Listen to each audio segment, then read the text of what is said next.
विश्व विजेता सिकंदर महान को धूल चटाने वाली राजकुमारी कार्विका का नाम भी आप लोगों में से कुछ ने पहली बार सुना होगा। कौन थी राजकुमारी कार्विका? सिकंदर महान को कैसे पराजित किया, आइए जानते हैं।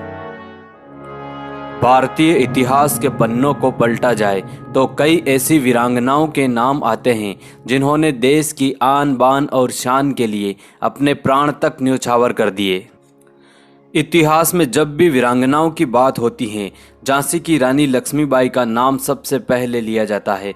रानी लक्ष्मीबाई के साथ अहिल्याबाई होलकर, पार्वतीबाई पेशवे, राधिकाबाई पेशवे, तोला गुजरी, रामप्यारी गुजरी और ऐसी ही अनगिनत वीरांगनाओं के नाम दृष्टिपटल पर आ जाते हैं। लेकिन बहुत कम लोग हैं जो राजकुमारी कार्विका के बारे में जानते हैं। सिर्फ राजकुमारी कार्विका ही नहीं, ऐसी कई अनगिनत वीरांगनाएं हुई हैं जिनको इतिहास के पन्नों से मिटा दिया गया। राजकुमारी कार्विका ऊंचा लंबा कद, आंखों में धधकती ज्वाला, चेहरे पर सूर्य के समान तेज, अदम्य साहस की धनी, शौर्यवान, निडर, निर्भीक और साहसी जैसे विशिष्ट गुण उनमें बचपन से ही थे। पंजाब प्रांत के कठ गणराज्य से संबंध रखने वाली राजकुमारी कार्विका की हाइट 6 फीट लंबी थी। उनकी सेना में 8,500 सैनिक थे जो सभी महिलाएं थी।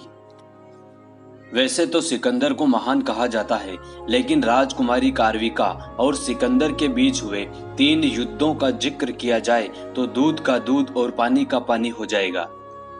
बचपन से ही प्रजा और राजकुमारी कार्विका का आपस में घनिष्ठ संबंध था। दोनों एक दूसरे के लिए जीते थे। प्रजा बहुत खुश थी कि उनको कार्विका जैसी महान शासिका के शासन का आनंद मिल रहा था, तो बहुत ही निर्भीक और साहसी थी।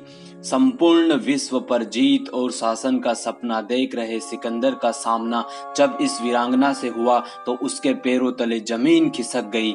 325 ईसा पूर्व की बात है। अपने कारवा को आगे बढ़ाते हुए सिकंदर पंजाब प्रांत के कठ गणराज्य पर आक्रमण करने के लिए सेना भेजी। शांति से चल रहे राजकार्य में यह पहली बाधा थी। अगर राजकुमारी कार्विका की सेना के बारे में बात की जाए तो महज 8,500 सैनिक थे। राजकुमारी कार्विका की सेना में सभी वीरांगनाएं थी, जिनमें से मुख्य नाम मृदुला का आता है। राजकुमारी कार्विका बहुत ही सतर्क थी। जैसे ही सिकंदर के द्वारा किए जाने वाले हमले का राजकुमारी को आभास हुआ, उसने युद्ध की तैयारी कर ली और संपूर्ण सेना को एकत्रित कर युद्ध प्रणाली समझाकर आगे बढ़ी। राजकुमारी कार्विका की सेना का नाम चंडी सेना था।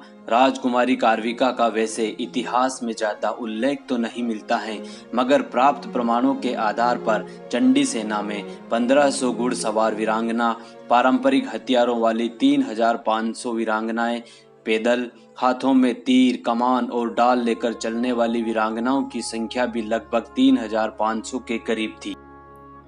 जब दुनिया भर में सिकंदर का डंका बजा हुआ था, तब राजकुमारी कार्विका बड़े ही धैर्य के साथ सूझबूझ का परिचय देती हुई शांत चित्त से सोच विचार कर अपनी कुशल एवं अचूक रणनीति के तहत एक बहुत ही रहस्यमयी चक्रव्यूह तैयार किया, जिससे सिकंदर को पराजित किया जा सके। वहीं दूसरी तरफ सिकंदर सोच रहा था कि राजकुमारी कार्विका को युद्ध में पराजित करना उसके बाएं हाथ का खेल है। राजकुमारी कार्विका ने युद्ध नीति के तहत योजना बनाई कि सिकंदर स्वयं युद्ध करने के लिए नहीं आएगा, इसलिए उसकी सेना को जहां से भी मजबूती मिले उस स्थान से सैनिकों को बाहर की तरफ लेकर जाना, ताकि उसकी शक्ति कमजोर पड़ जाए और इसी का फायदा उठाकर शत्रु दल पर पूरी शक्ति के साथ प्रहार किया जा सके और पराजित किया जा सके। इस युद्ध नीति को धरातल पर उतारते हुए राजकुमारी कार्विका ने सिकंदर की सेना पर, जो कि एकजुट दिखाई दे रही थी, वहां पर अचानक से 300-400 सैनिकों ने बाणों की बौछार कर दी। इससे पहले कि सिकंदर की सेना कुछ समझ पाती, उन्हें बहुत बड़ी हानि हो चुकी थी। इसकी खबर सिकंदर के सेनापति ने जब सिकंदर तक पहुंचाई तो वह बहुत ही आश्चर्यचकित हुआ और सेना को आदेश दिया कि पूरे दल बल के साथ कठ गणराज्य पर आक्रमण किया जाए। लगभग 35,000 सशस्त्र सैनिक बलों के साथ सिकंदर की सेना युद्ध मैदान में पहुंच रही थी। इस बार फिर राजकुमारी कार्विका ने अपनी बुद्धि बल का परिचय देते हुए महज 1,000 वीरांगनाओं की टुकड़ी युद्ध मैदान में भेजी और उन्हें आदेश दिया कि रास्ते में जितने भी छोटे बड़े पर्वत और घाटियां मौजूद हैं वहां पर छुप कर बैठ जाइए। महज 1,000 सैनिकों की टुकड़ी के साथ एक स्वर में जो आवाज निकाली, उससे सिकंदर की सेना में यह भ्रम पैदा हो गया कि कठ गणराज्य का सैन्य बल संख्या में बहुत अधिक है। इसी को ध्यान में रखते हुए सिकंदर की पूरी सेना तेजी के साथ आगे बढ़ गई और उस स्थान से काफी दूर जा चुकी थी जहां पर सिकंदर के अन्य सैनिक रिजर्व थे। इस तरह से युद्ध कौशल और शानदार रणनीति के दम पर अपनी बल बुद्धि का प्रयोग करते हुए राजकुमारी कार्विका ने सिकंदर के इस सैन्य दस्ते को भी पराजित कर दिया। जब सेनापति के माध्यम से युद्ध में हुए इस हाल के बारे में सिकंदर को ज्ञात हुआ तो वह बौखला गया और उसने बर्बर युद्ध पद्धति का सहारा लेने का मानस बनाया। लगभग 40,000 सिकंदर के सैनिक युद्ध मैदान में गए, लेकिन फिर वही इतिहास दोहराया गया और लगभग 30,000 सैनिकों को मौत के घाट उतार दिया गया। अब तक सिकंदर स्वयं युद्ध मैदान में नहीं आया था। जिस बुद्धिमत्ता, युद्ध कौशल और रणनीति के दम पर राजकुमारी कार्विका ने लड़ाई लड़ी, इसे देखते हुए सिकंदर स्वयं युद्ध के लिए उत्तेजित हो गया। 80,000 सैनिकों के साथ सिकंदर युद्ध मैदान में निकला और मोर्चा स्वयं ने संभाला। लेकिन कहते हैं कि सिर्फ बल के दम पर युद्ध मैदान में जीत हासिल नहीं की जा सकती है। युद्ध जीतने के लिए बुद्धि बल का इस्तेमाल करना सबसे अधिक महत्वपूर्ण होता है। औरमी युद्ध प्रणाली, जिसमें कम सेना होने के बाद भी दुश्मनों को यह भ्रम रहता है कि बहुत अधिक मात्रा में सैनिक तैनात किए हुए हैं। इस युद्ध नीति के तहत राजकुमारी कार्विका ने सिकंदर को भनक तक नहीं लगने दी और उनकी सैनिक संख्या बहुत कम है। संभल कर युद्ध लड़ रही सिकंदर की सेना को यह भ्रम था कि राजकुमारी कार्विका की विशाल सेना कहीं चारों तरफ से उनको घेर न ले। इस दौरान राजकुमारी कार्विका और सिकंदर का भी आमना सामना हुआ था। दोनों हाथों में तलवार लिए बिजली की रफ्तार से तेज चमक वाली राजकुमारी दोनों हाथों से दुश्मनों पर ताबड़तोड़ और जानलेवा हमला कर रही थी।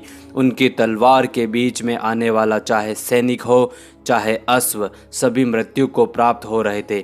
जब वह सिकंदर के पास पहुंची तो सिकंदर के एक हाथ पर उसकी तलवार जा लगी, बहुत खून बहने लगा। कहते हैं कि सिकंदर के सीने पर भी निशान हो गए थे और उनकी आंतें कट गई। सिकंदर के पास बचने का एकमात्र उपाय था युद्ध मैदान को छोड़कर भाग जाना।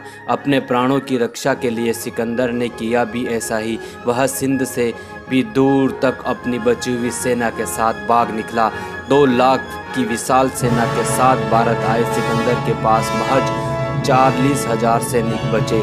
इस ऐतिहासिक युद्ध में राजकुमारी कार्विका की सेना से महज 2800 वीरांगनाएं मातृभूमि की रक्षा करते हुए शहीद हुई थी।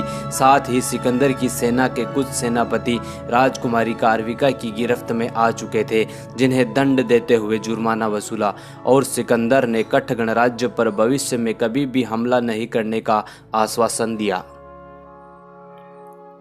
भारत में ऐसी ही हजारों वीरांगनाओं ने जन्म लिया है जिन्होंने अपनी मातृभूमि की रक्षा के लिए अति बलशाली योद्धाओं को मिट्टी में मिला दिया, लेकिन इतिहासकारों ने कभी उन्हें भारत के इतिहास में जगह नहीं दी। आज की पीढ़ी राजकुमारी कार्विका, रामप्यारी गुर्जर और दौला गुजरी जैसी महान वीरांगनाओं से अपरिचित है।